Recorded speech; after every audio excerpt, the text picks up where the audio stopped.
Mamang Chahi ki July Mari da SEKMAI Police Station ki manung CHANNA LEIBA LEIKINTHABI da KHUL NGAKPA CHATKHIBADAGI KUKI MILITANT SHING na HATTOKPIKHRABA SEKMAIJIN KHUNOU dagi Shagolsem Ngaleiba Amadi Irengbam Chingkheinganba ki Chahi Kumon Thouram Ngasi Pangthokhre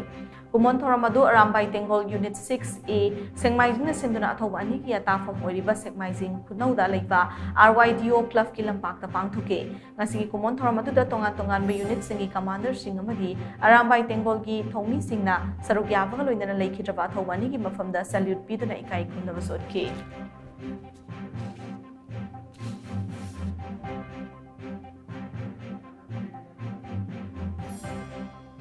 Shagolsem Ngaleiba ki aduga magi ngasi kumon piroi taba nimini aduna singumlaba kuki na ko terrorist ki yam tamthiraba miot mile sida singumba samjangraba akhoi ki iramdama si gi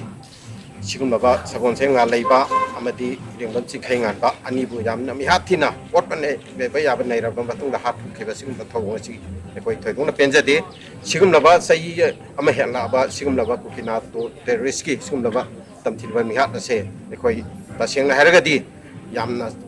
chalhaidaba adugum batahoidaba thawngni masi ekoi pamjade maramaduna ekoi shanti pami singumlaba yamna samjagraba misam sibu fuba naiba tawrbo otpa naiba tawr tumna yamna mi hathina hakhiba sigumlaba kuki na ko terrorist ki asigumlaba thawngsing ase ekoi fully condemn tawi haina ekoi masigi magi sigamari lainana ekoi khongdokjari